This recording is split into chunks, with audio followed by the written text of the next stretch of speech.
Oh, hey, everybody. Welcome to Dumb Investing. You'll notice Lloyd is running solo again tonight. Something about there's a law up in Canada that if you get invited to a hockey game, you must attend or something like that. Who knows? Harry's off having fun. So welcome to Dumb Investing, the dumbest investing channel, all YouTubes. It's about to get dumb up in here. That's what we do. Daily show tonight. We're going to roll dice. We're going to pick stocks. We're going to review our portfolio. You know how we do it. This is Dumb Nation. Let's go roll some dice. All right. We go out here to random.org. We grab a dice. We toss her against the wall. We get her 2. Go out to a random stock picker. We click that thing 2 times. Oh, man. That looks very spackish. TBSAU. We go back to our dice. Toss it again. We get a big old 1. Click that thing 1 time. HDEF. HDEF. All right, back to our dice. Our last throw. It says a 2. Small dice today. 1, 2. ENVX. ENVX. All right, so because Harry's not here normally, he's a smart guy in the group. He's out there using the Webull and doing all the homework on the Webull. Down below in the description, there's a link to Webull. If you click that link, you put $100 in that account. They're going to give you 2 free stocks. I use the Yahoo, and we're going to go learn about these 3 companies, decide which one we're going to buy tomorrow. So first one is Evonex Corporation. Let's see, what do we know about their stock? All right. So they have not been around very long at all. Their stock's been trading since the beginning of the year, basically.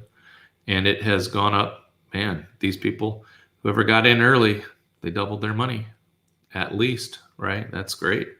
So who are these guys? What do they do? All right. Well, they lose a lot of money. Holy cow. All right. Evonex Corporation designs, develops, manufactures lithium-ion batteries. The company was incorporated in 2006. Man, I would like to know who is using their batteries, because you would think that is going crazy. They got 129 people working at their plant.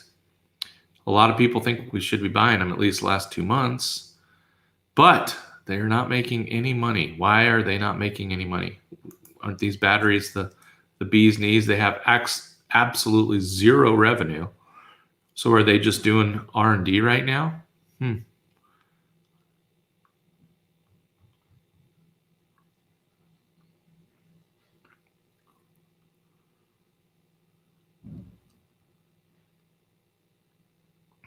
Yeah, I don't know about these guys.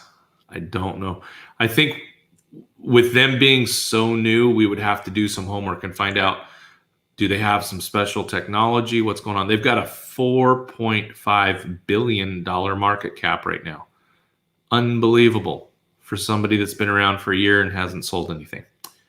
Wow. Well, they said that about Tesla too. We'll come back to this. I know if Harry was here, he'd be going goo-goo for Cocoa Puffs here. So yeah, let's go see what HDEF is about. HDEF. Oh man, ooh, what is that? High dividend yield equity ETF. How much do they charge you? They don't charge you much. So what do they own? So they own a lot of companies. So these guys are trying to, let's see, dividend yield index, 80% of its funds. So what does it pay for a dividend? So it doesn't really pay a dividend, but it must be reinvesting the dividends. We would need to read a little bit more about what their goal is. Their stock sure hasn't done anything. So if they're reinvesting their, man, I don't get it. I don't understand what they're doing. But they sure don't, with a stock that has hardly moved in 5 years. I don't know. Don't get it. Let's see what TBSAU is about. Acquisition Corp. Yeah, we knew that. So that's a SPAC. SPACs are, we don't do SPACs because we don't have time to research them. You got to know who started it and all that kind of jazz. Some of them hit it out of the park. Some of them, they disappear. So yeah, we're going to go with the battery guys. The ENVX, even though they're not making any money. That was them, right?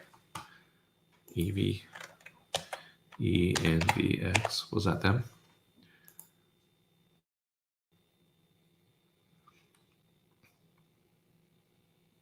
Yeah. All right, we're going to try these battery guys. We're going to see what happens. So that's how we do it. That's how we pick stocks. Some days we don't get very good rolls. We don't get very good stocks to choose from. I don't think this is a horrible one. If it was horrible, we'd probably double down on one of our other ones. I don't think this one might have, I mean, based off of today, it lost a lot today. Lost $2. Maybe it comes back tomorrow. That's what we'd guess. All right, let's go see our portfolio. Let's see how we're doing. So for the day, it looks like the Dow Jones were up a little bit. Hardly anything.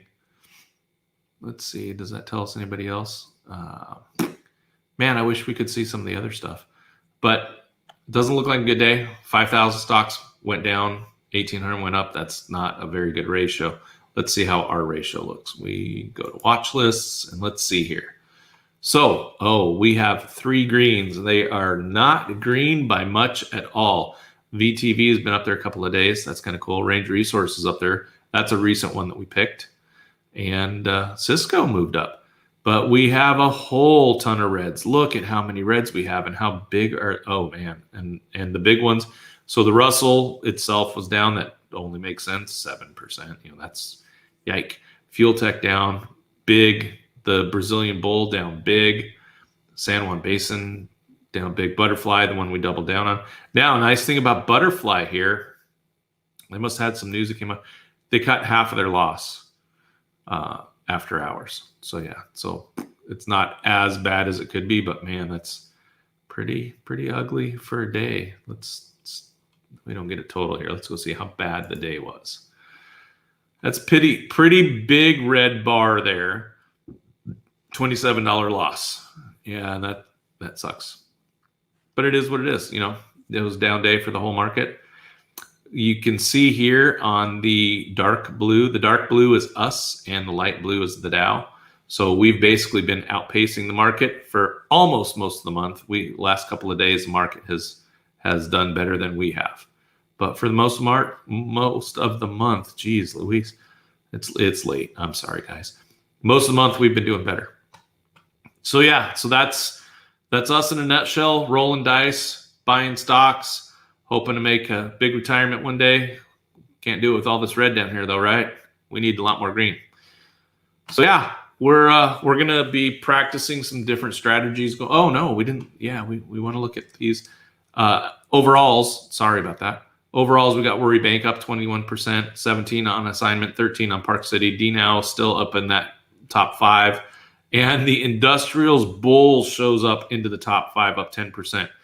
We are probably going to put some rules in place here that as we click over 25, we're probably going to sell it. Likewise, oh man, look at how bad our reds are. Our reds are horrible. Green Lane Holdings, one we doubled down on, down 36%. Ideomics has been hugging this bottom 5 for a while. The Brazilian Bull's been down here. BurgerFi, they can't help themselves. And then the Falling Knives is from the previous when we started the show. Butterfly has worked itself out. It was hanging out down around here. It is working itself out a little bit. And I think we're going to put some rules in place that say, hey, if we get down to a -10, we're probably just going to cut our losses. We did that with Zillow. We learned a valuable lesson. We probably should be a little bit more active. We were just building the portfolio to get the show going, but we probably want to be a little bit more active in here, not let these things tank as far as they're tanking. Thanks for joining. We appreciate you guys. Normally on Thursday night, we do market reviews. Because my partner's gone, you guys don't want to hear me talk. I can't banter with myself. So we're gonna skip that this week. We'll come back next week with a vengeance. Have a whole lot of fun. Appreciate everybody. Thanks for watching. Have a good night.